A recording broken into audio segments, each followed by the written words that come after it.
네, 광주 여고생 살해범 장윤기 사건을 둘러싼 검찰과 경찰의 수사가 경쟁하듯이 이어지고 있습니다. 이번 사건으로 보안 수사권 논란이 다시 불붙고 있는데요. 관련 내용 임주혜 변호사와 함께 자세하게 짚어보도록 하겠습니다. 안녕하십니까? 네, 안녕하세요. 네, 장윤기 사건 수사가 이제 당시 경찰 지휘부까지 향하고 있습니다. 지금 경찰과 검찰 모두 윗선을 들여다보고 있는 모습인데 현재 수사 어디까지 진행됐다고 보고 계십니까? 지금 상황을 보자면요.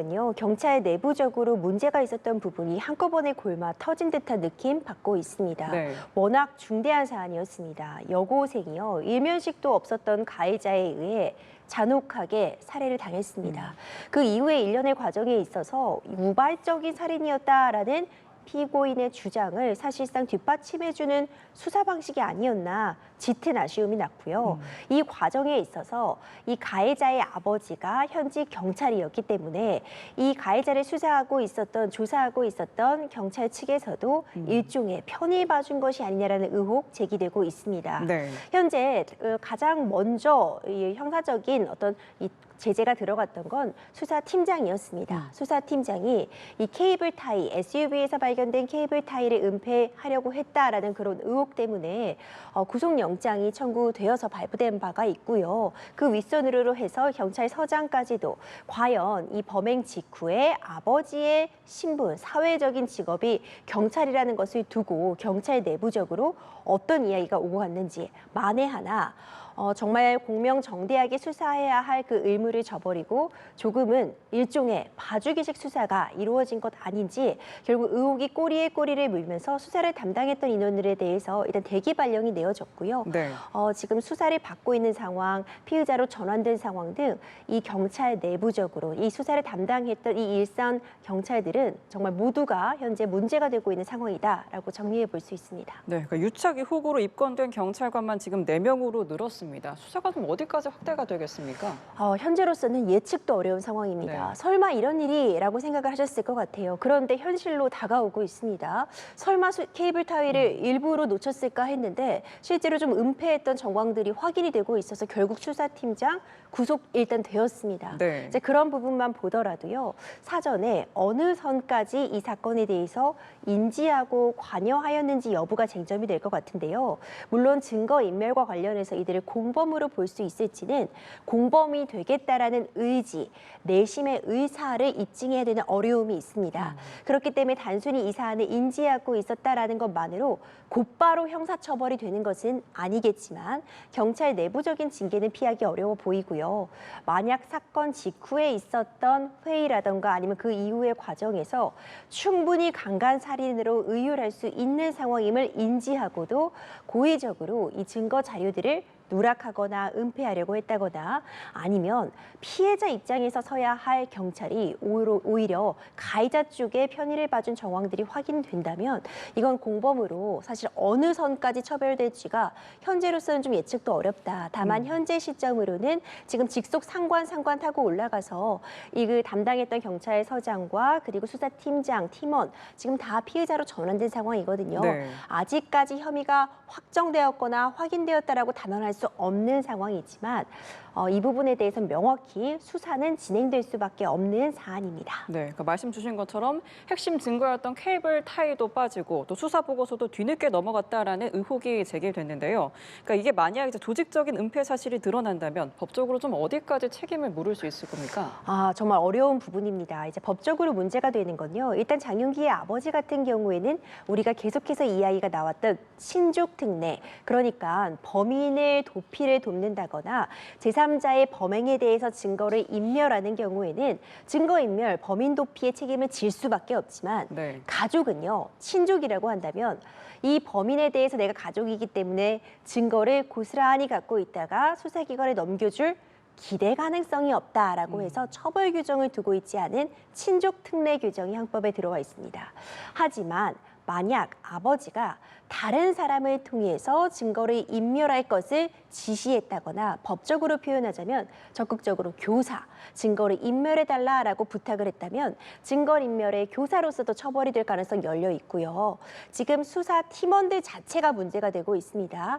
이들은 공무상 기밀사항, 비밀이라고 볼 수밖에 없는 수사사항을 특히 가해자 쪽에 유출했자면 공무상 기밀 누설, 비밀 누설과 관련된 부분에 대한 법적 책임에 대한 부분 논의할 수밖에 없고 조직적으로 증거 인멸에 가담했다면 일반인보다도 더 높은 죄질이 제일 좋지 못하다라는 평가를 받을 수 있을 것 같아서요. 현재로서는 증거 인멸이라던가 공무상 기밀 누설 같은 부분들이 쟁점이 되고 있습니다. 네, 그러니까 대한변협은 장윤기 사건에 대해서 보완 수사가 없었다면 사건이 묻혔을 것이라고 평가했습니다.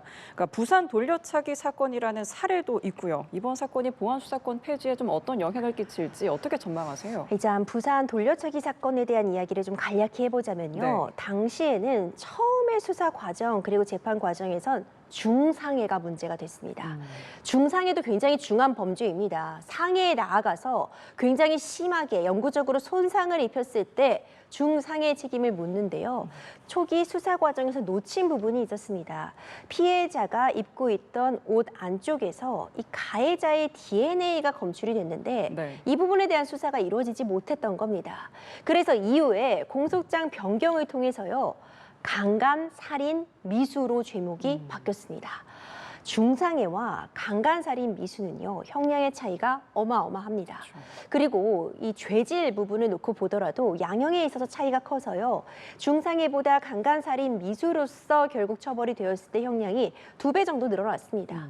이런 부분을 보자면 결국 이것도 초기에 수사 과정에서 미흡한 부분이 있었는데 이 청바지 안쪽에 있었던 DNA를 확인한 것도 검찰의 보완 수사가 있었기 때문에 가능했다라는 점을 들면서요. 국민들의 이익 관점에서는 수사가 완벽하게 진행되는 것이 국민들의 기본권을 지키는 일일 건데 보완 수사권을 폐지시켜버리고 경찰에게 모든 수사권을 주는 것이 과연 국민들의 권익에 부합하느냐라는 질문 던져질 수밖에 없고요. 특히 계속해서 논란이 여지가 있었지만 이번 장윤기 사건을 통해서 드러난 것처럼 수사를 했는데 만약 미진한 부분이 있는데 다시 이것을 수사하는 것이 보완 수사를 요구할 권리를 일종의 가진다고 해도 다시 보완 수사를 하는 주체는 변하지 않잖아요. 네. 보완 수사를 다시 또 경찰이 했을 때 과연 결론이 달라질 것인가. 이번 사안도 계속해서 해당 경찰서에서 수사를 이어갔다면 지금 검찰이 새롭게 확인한 증거들 케이블 타이라던가 아니면 자택에서 발견된 훼손된 리얼돌이라던가 이미 압수수색 이후 돌려줬던 차량 트렁크에서 발견된 이전에 사용했던 SD카드라던가 이런 부분은 우리가 모두 놓칠 수밖에 없지 않았나. 이 부분에 대해서는 당장 폐지해야겠다라는 결론을 정해놓고 이야기할 것이 아니라 여러 사안에 대한 전문적인 분석과 함께요. 좀 심층적인 논의가 필요한 사안이라고 보고 있습니다. 알겠습니다. 자, 이번에는 연예계 사건 짚어보도록 할게요. 방송인 박나래 씨가 전직 매니저들에 대한 갑질 의혹으로 검찰에 넘겨졌습니다. 박 씨는 이제 혐의를 부인하고 있는데 경찰이 좀 어떤 부분을 가장 중요하게 봤을까요? 일단 사건이 제기된 이후로부터 7개월가량이 지났습니다. 수사에 시간이 좀 걸렸다라고 보여지는데 이와 관련해서 일단 박나래 씨의 주장과는 다르게 이제 물컵 같은 것을 바닥으로 던진 적은 있을 수 있지만 네. 이 사람을 향해서 얼굴을 향해서 던진 적은 없다라는 주장을 적어도 이제 수사기관에서는 사실과 다르다라고 일단 본 것 같습니다. 물론 최종적인 어떤 결론이 나온 것은 아니지만요. 이제 현재로서 보자면 특수폭행 등의 부분이 근거가 있다. 일정 부분 증거를 갖고 있다라는 판단을 받았다라고 볼 수 있을 것 같고요. 이 갑질이 맞다라는 취지인 겁니다. 술잔을 던지는 부분이라던가 일정 부분 매니저들이 무리한 요구를 들어줄 수밖에 없었던 상황이었다라는 이 직장 내에 갑질 상황에 대해서 어느 정도 정황 증거가 확인되었다라는 상황이라고 볼 수 있을 것 같고요. 네. 이 특수폭행 혐의가 인정이 된다고 한다면 박나래 씨 입장에서는 굉장히 뼈아픈 결과가 나올 수 있다라고 생각이 들고요.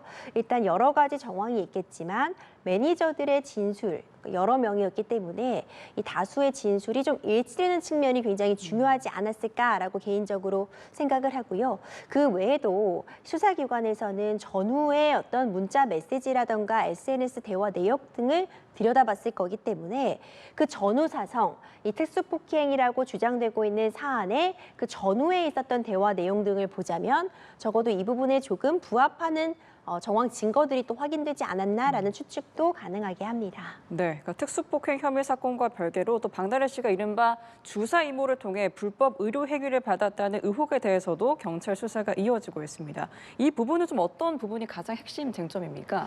이 주사 이모가 이제 의료인 자격이 없는 무자격자였다라고 한다면 무자격자에게 의료 행위를 받은 부분, 그 부분에서 나아가서 무자격자가 의료 행위를 할 수 있도록 자기가 먼저 요구를 했다는, 무자격자의 의료 행위에 대해서 적극적으로 요청했다는 일종의 교사 같은 부분이 인정이 된다면 문제가 될 수 있습니다.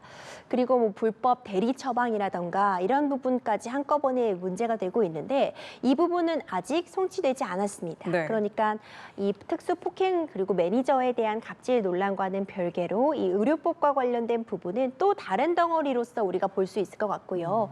그 의료법 위반, 무자격자의 의료행위 덩어리와 관련해서는 아직 송치 여부를 결정하지 않고 수사가 좀 진행 중인 상황이라고 보여지는데요.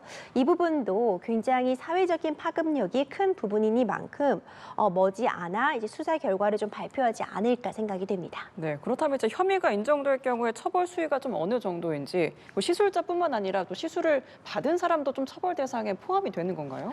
원칙적으로 보자면요. 무자격자가 의료행위를 했는데 내가 그 사람이 무자격자인지 모르고 의료행위를 받는 경우가 있을 수 있잖아요.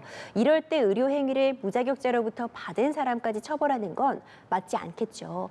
그래서 이 무자격자로부터 의료행위를 받은 사람을 처벌하는 규정은 의료법에 두고 있지 않지만 무자격자에게 의료행위를 해달라고 한다면 일종의 공범 내지 교사범으로 처벌이 가능할 여지가 있는데 그 부분은 확인이 좀 필요하고요.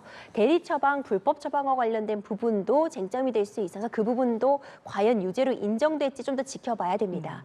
특수폭행 같은 경우에는 사실상 어느 정도 좀 형사처벌이 이루어질 수 있는 부분인데 아직까지 최종적으로 어떤 판단을 받은 것은 아니기 때문에 추가적인 상황을 조금 더 지켜볼 필요가 있을 것 같고요.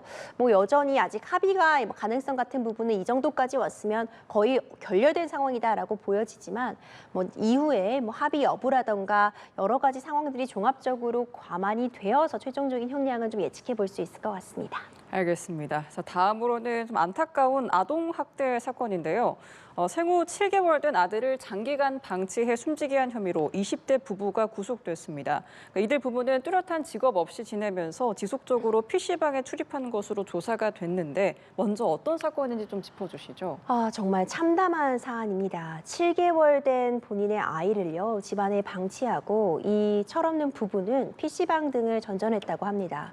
7개월 아이라고 하면은요, 두 손에 콕 안길 수 있는 정말 너무나도 작아서 안기도 좀 겁이 나는 그런 어린 아이입니다. 이 생후 7개월 아이는요, 잠시도 눈을 뗄 수 없는 상태입니다. 그러니까 혼자 두고 잠들어 있다고 해도 그 아이가 잠든 방 밖으로 나가는 것도 사실 조심스러울 나이인데 집안에 아이만 두고 PC방에 가버린 겁니다. 이 사건은요, 일단 병원에 아이가 숨진 채로 왔다라는 신고를 받고 수사가 진행이 되었습니다. 아이가 영양실조 상태였다는 점이 드러나면서 아동학대 부분이 문제가 됐는데요. 이 PC방에 다니면서 제대로 이 부부는 아이에게 먹을 것을 주지 않았고요. 제대로 돌보지 않았기 때문에 이 부분 영양실조와 탈수로 사망에 이른 것으로 확인이 된 겁니다. 너무나도 안타까운 사건입니다. 네, 이 사건에 대해서 경찰이 단순 아동학대 치사가 아니라 아동학대 살해 혐의를 적용했습니다. 그러니까 살해 혐의를 적용했다는 것, 이거는 좀 어떤 의도로 봐야 되는 건지 어떤 의미로 저희가 해석할까요? 아동학대 살인죄는요, 7년 이상의 징역으로 규정되어 있습니다. 일반 살인이 5년 이상의 징역입니다. 그보다도 최저선이 더 높다. 그만큼 정말 극악무도한 범죄다라고 우리 형법에서 규정을 하고 있는 겁니다.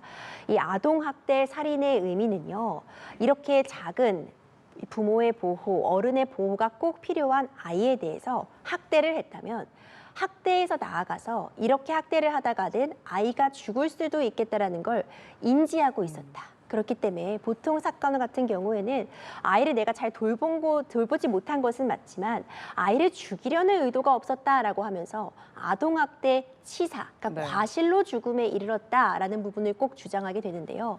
이런 아이 같은 경우에는 조금이라도 부모가 제대로 돌보지 않으면 죽음에 이를 수 있는 것이 너무나도 명백하잖아요. 그래서 이 정도로 학대를 하면 살인의 고의가 있었다라고 보는 것이 타당하다라고 정리하고 있는 겁니다.